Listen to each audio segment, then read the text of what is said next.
Go. All right. And we'll make the drawing at the end of the event. Now, this is I feel a controversial question, and I'm gonna, I don't know if everybody's gonna want to answer this one. Do you see a civil war coming? If so, shouldn't we just let the left burn down the leftist cities and eat popcorn? Let's do a round table on that one. I think that that's a provocative question. I'm not going to demand that everybody answer that, but I would hope somebody would answer it. Yeah. It's in the name of our country.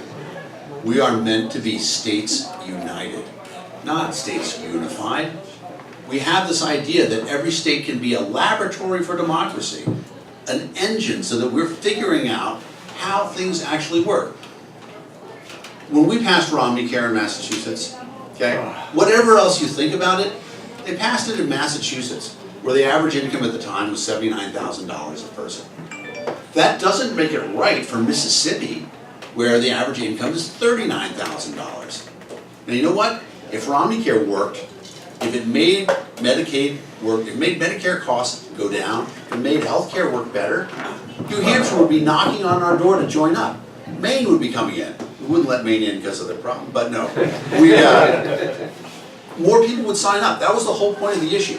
So whatever else you think about Romney Care, whatever else you think about Obamacare, it went away when they decided there was going to be one national policy. They ended every possibility of ever having any more state innovation in how healthcare was going to work. And just quickly, when I talk about libertarians being the party of principle, how much do you wish that there were principled people in office right now voting to repeal the Affordable Care Act? So, I don't think there's going to be a civil war. I hope that at some point in time we remember the states are supposed to have a lot more powers than they have right now. Go ahead, go down the line. Yeah, since it's a controversial question, Al, would I'm you going like to to make a answer it? controversial statement. Since Dan brought up a couple of things that are in reality. Back, not this past election, but what was it, 1 or 2 ago when Romney was running for president? Did he run against Obama? Was that? Yeah, it was Obama. Obama, yeah, okay. So anyway, a lot of people knew that I was involved in political things and philosophical things. Said to me, oh, I bet I know who you're going to vote for. And I says, oh, really, who? And they said, well, you tell me. And I said, well, first of all, it's pretty definite, I'm not going to vote for the communist. And they said, I knew it. I knew you weren't going to vote for Obama, that you're going to vote for Romney. He says, no, you got that wrong. I'm not going to vote for either one of them. Romney's a communist because of Romney Care. There is no justification for forcing everybody to buy health insurance, whether it's by Romney or by Obama or by Madam Mao. And another little thing that really gored my side, or whatever the expression was, they made a law that seemed a little bit innocuous, and Romney signed it. He could have vetoed it. In fact, I even communicated to him via a letter to veto the law. The law was that you must have a carbon monoxide detector in your house. Now, I'm not talking about you've got to have a smoke detector and the fire department is going to check that off when you're going to sell the house. I'm talking about it became a criminal offense for you to live in your house and not have a carbon monoxide detector. That's communism. Let's call it what it is. So when the Republicans put up a candidate like that, no wonder we have a hard time winning. And look at what happened this past time. The only reason that Madam Mao didn't win is because she was visibly so much worse than Trump. At least Trump, the functionalist, you might get a few good things done. You'll get some bad things done, like still some CFR-type people in the administration, so he's not really draining the swamp, he's backing down on NAFTA. But that's our fault in this case, because he is influenceable. But you knew, just like I know, that Barack Obama was absolutely dedicated to advancing the cause of unlimited government, as was Hillary Clinton, as is the new Madam Mao, who's being played up so much. So From Massachusetts. my answer to that question is, yeah, it's a controversial statement to talk about whether or not there'll be a civil war. I'm not good at predicting. That's one of the reasons I don't play the state lottery or do any other gambling, because, you know, that's a voluntary tax on people who don't understand mathematics. Let them pay it if they want. So I can't predict well. My guess is that just as it's seen for the past 50 or 100 years, the advance of unlimited government is still progressing. It hasn't been stifled back since Calvin Coolidge. And unless we do the right things, it's going to ultimately win. And maybe at some point, people will have enough and there will be some kind of a physical confrontation and a violent civil war. But I don't think so. I think with the dumbing down of America, most likely 50 years from now, if we haven't won, the average person won't understand that they're proving that Nikita Khrushchev was right in the 1950s when he said, your grandchildren will live under communism. Fortunately, a bunch of us were able to delay that, and it's up to the new generation here and elsewhere to continue at least delaying it if we can't turn it around. But let's work to turn it around, and let's throw out all these socialists, fascists, Nazis, communists, bigots, and other people who are pushing for unlimited government, and let's fight to restore the Constitution and push for limited government.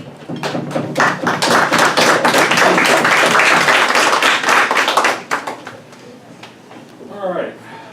So, of the gentlemen that did not answer the last challenging question, we have another challenging question.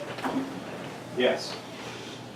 If Roe v. Wade can't be reversed, can a national conversation happen on regulation of abortion? Do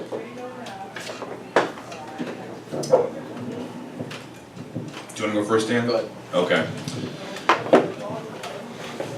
Did I say this was ever going to be easy? No. I'm going to tread carefully here.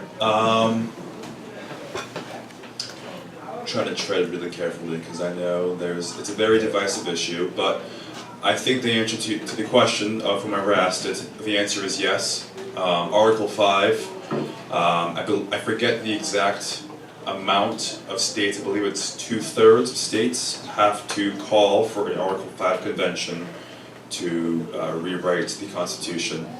And I think that could give the opportunity to outlaw or change or make that again a state's right.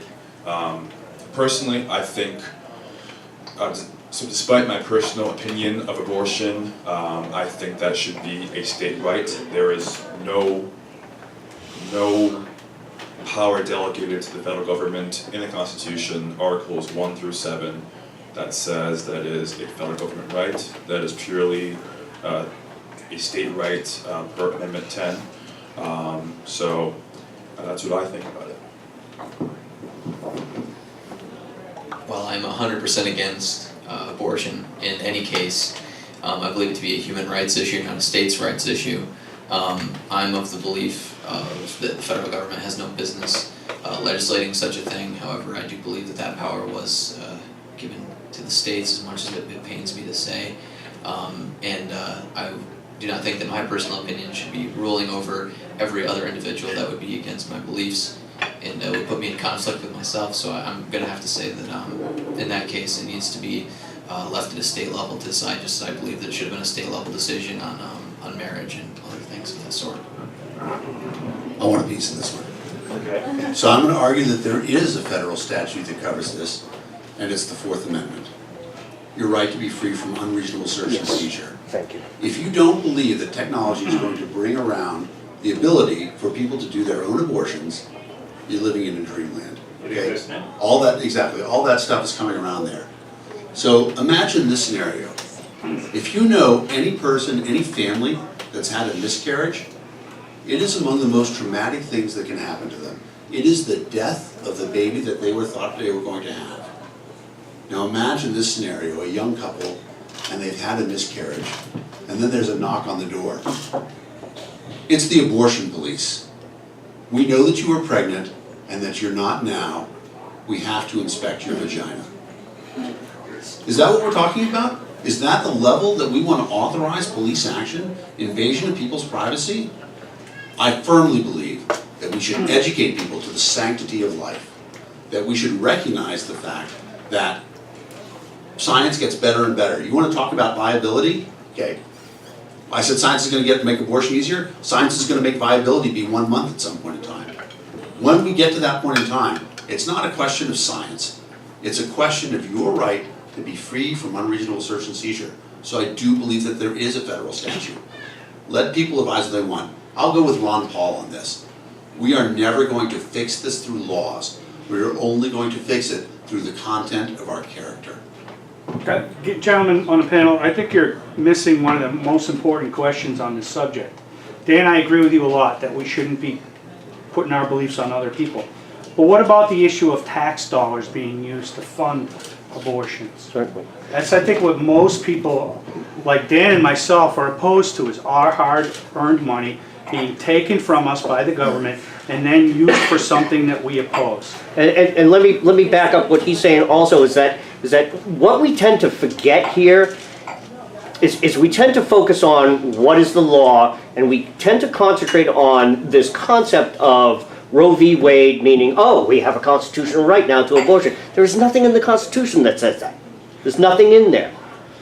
What we're talking about is a privacy issue. If you look back in the history of Roe v. Wade, it had something to do with going across state lines. She was arrested, yada yada. That's what the Supreme Court was deciding on, is that the state, the law, has no right to interfere in the private decisions of the family and their doctor, and their God, and their own personal decisions, what is right for their own personal medical situation. Now it extrapolates into Obamacare and all this other state-run stuff. That's the thing that we always miss in this argument over, quote-unquote, abortion. Should the state, should we fund it, should this? We shouldn't even be talking about it.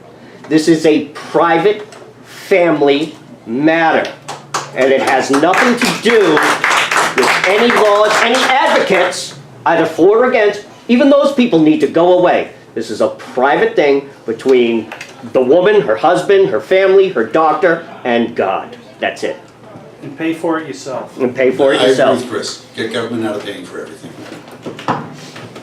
Well, my view is, I believe it should be left up to the states to decide, and I believe it should be left up to individual towns to vote whether or not they want to even have an abortion clinic in their town in the first place as well.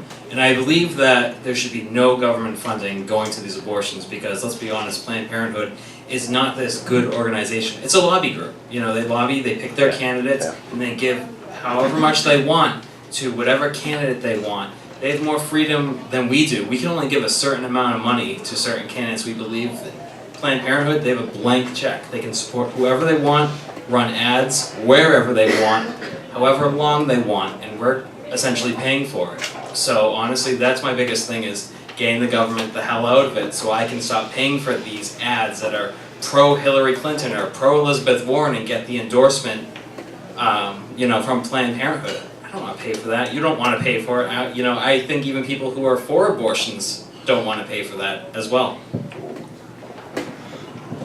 Yeah, I'd like to add a couple things to that. First of all, I don't like to discuss abortion with one person or several people until we first talk about when does life begin. And if we can't come to agreement on that, we're not going to be able to come to agreement on abortion. Fortunately, and this is another action thing, I believe that we can all agree, as Chris pointed out, that we shouldn't have to have our tax dollars paid for abortions in Planned Parenthood. There is, in the works, starting up very soon, a petition drive to put the question on the Massachusetts ballot. And Chris, am I correct, it's a Renew Mass Coalition that's... Yeah, they were actually having a signature gathering training tonight. Yeah, in a number Yeah. of places, including Leominster Friday night, the September 1st. Yep, yep. A bunch of others around the state. I think all libertarians, all conservatives, all constitutionalists can support that, and I would hope that that's a good opportunity to get involved in an action project, make it show that we have some power. And just to give you another example of this, and I've been doing petition drives since 1966.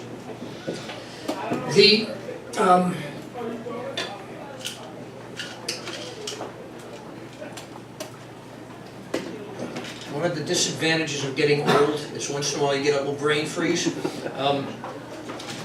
Okay, Have you been eating ice cream? Chris, that too, right. That happens to me when I eat ice cream. Me too, more so, but Chris has been working with a number of us on issues like getting rid of the automatic gas tax increase and stopping Common Core, and a number of you, I'm sure, have already worked on those.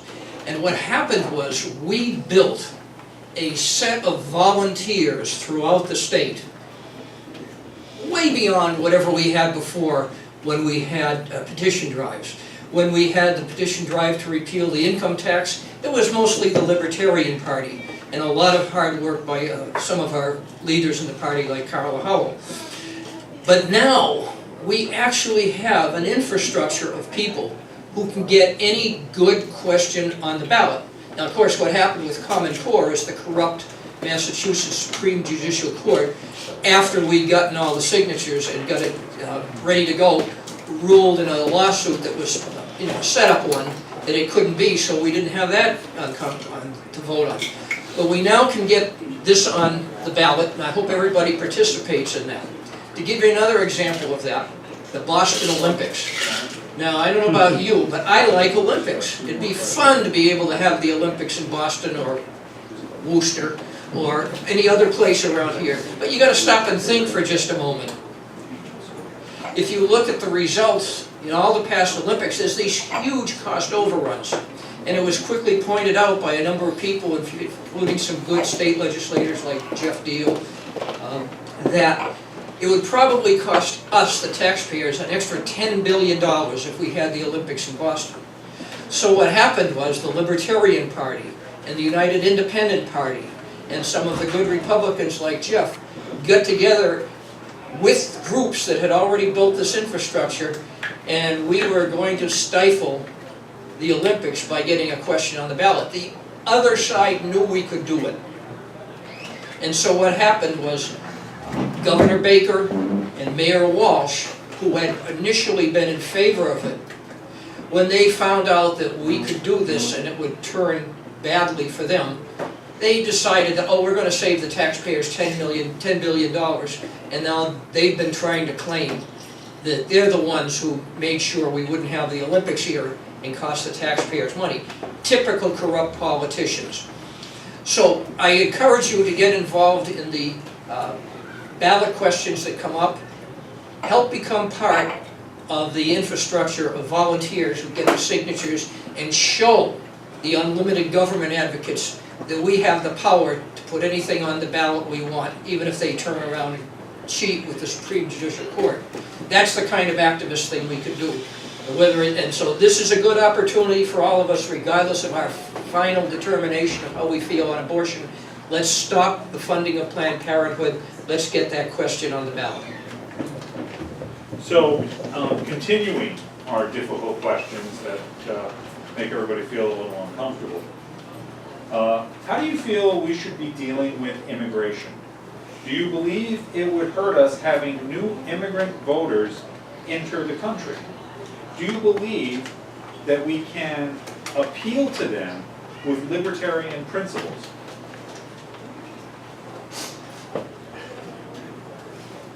The worst part about my job is I don't get to answer the questions.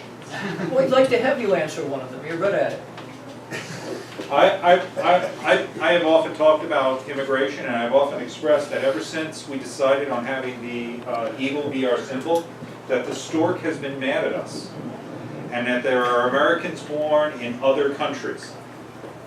And we need to bring these people here, and we need to have as many Americans as, we could possibly have. I'm thinking probably close to 800 million Americans would be a good number for our world. Now, of course,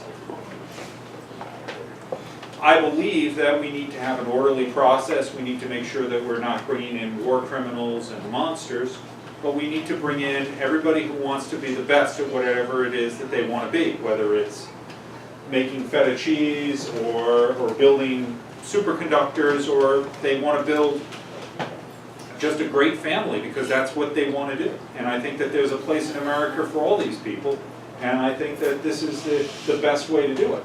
But I do believe that we do not serve immigrants by abandoning the rule of law and abandoning our core principles. And I think we need to clarify too, that there's, and this, get even back to the abortion thing, we tend to narrow focus on this concept, is that we keep using the word immigrant, immigrant, immigrant. We're not talking about immigrants. We're talking about people coming here randomly, illegally. This is the problem.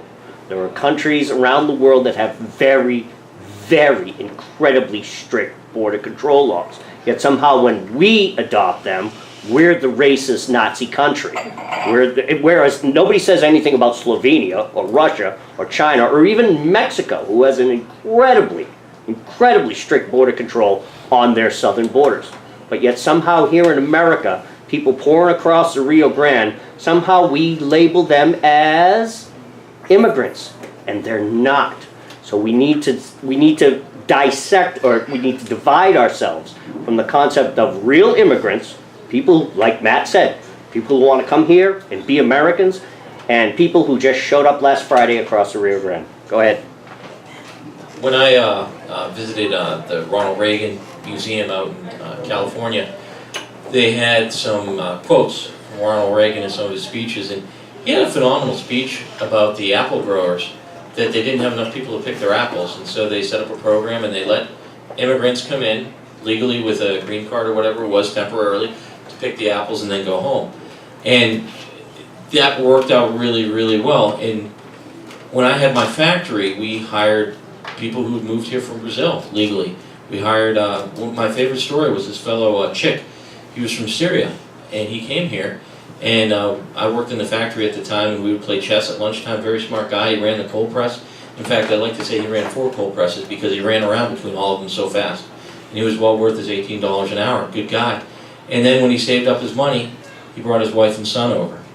And then after his family was here, and he had worked at my factory for a while, he took all the money he made and he opened Uncle Chuck's Pizza, which I think is down the street from here. Okay? That's the American dream. That's the people doing it right. The people who are doing it wrong are the ones who come in and they take from the system. And we have this system where we give free housing, where we give free food, free aid, free health care. You'd be crazy if you didn't want to cross the Rio Grande and give your children a better opportunity by giving them all that. But the reality is we can't afford as a country to do all that. We have laws, we have a line that you have to get into, and it's certainly not fair to the legal immigrants that did things the right way to let the illegal ones come in here. And that doesn't even get into the crime situation.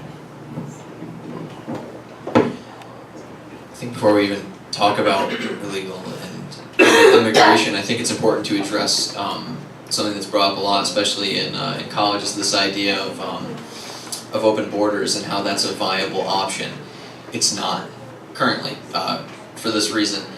We have such a broken welfare and public assistance system that for us to bring in this influx of people across the borders just unlimitedly, or not have some sort of deterrent from keeping people from immigrating illegally over, it would suck us dry.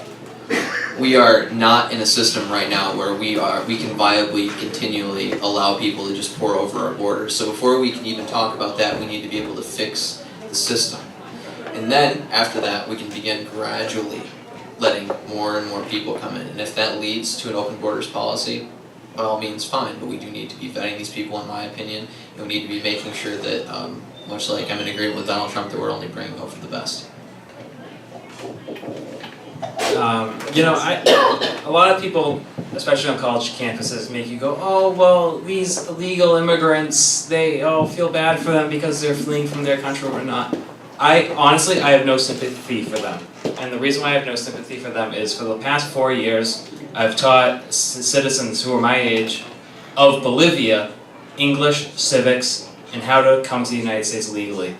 I've taught 5 of them so far, and in a few years, hopefully they'll be US citizens.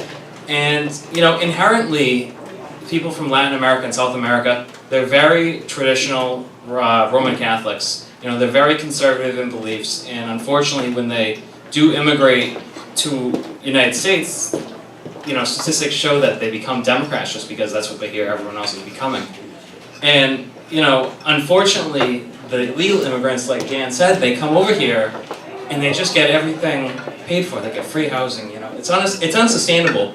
You know, what I think we should do is I think we should really look at our immigration systems, make it more streamlined, make it, you know, not, you know, make it easier to do, make it more accessible, because honestly, I want more immigrants in this country. I want more hardworking people like Brad talked about that open up businesses and are productive. You know, I want more people who, like the people I teach, who love America, love American ideas, because where they're from, such as Bolivia, you know, it's going to be the next Venezuela. Bolivia is run by Evo Morales, who is a socialist, and he idolizes Cuba, he idolizes Venezuela despite its failures, which is disgusting, it's awful. And honestly, people don't want to live in that. They want to move to the United States because they know we are the best country in the world. We are the best. People want to be us because we are the best. And I think if we're more welcoming in the sense of we have an easier immigration system to come here legally and be productive, I'm open to that. But until then, honestly, I think we need to, you know, look at our immigration system. A couple things to think about. Do you support the idea of private property? If you do, and you live on the border, if you own your property, shouldn't you be able to say, people can come into my property from whatever direction I believe? Does the government have the right to tell you you don't control your property? You can't admit people from the north if you live in Vermont, or from the south if you live in Texas? If I have a factory in Texas, and this is actually happening right now, okay, there are shrimp boat fishermen, you have HBO watch the Vice special, who have depended for years on Mexican labor. The number of visas that they were allowed to grant to have people come in and work on their boats was cut by 90%. So they had to hire Americans, and in fact they're offering a pretty good wage. They're offering $30 an hour to go out on a boat. But if anybody's ever actually worked on a shrimping boat, it's brutal labor. You sit down, deheading the shrimp, essentially you're sitting there, it breaks your back. And they found that they took people out on the boat, and within 2 days, people who had good jobs working at Walmart for $18 said, it's not worth it. It's not worth the extra $12 an hour for me to do this. If you own your own business, shouldn't you be able to hire the employees that you want? Does the government have the right to tell you? No. You can't hire somebody because they live on this side of an imaginary line. Vet everybody. Don't give social services to anybody, okay? I'm against all publicly funded social services. But the idea that the government can restrict who can come onto your property and who you can hire as an employer, I'm always going to be against that. Time out? We're I was gonna take say- time out.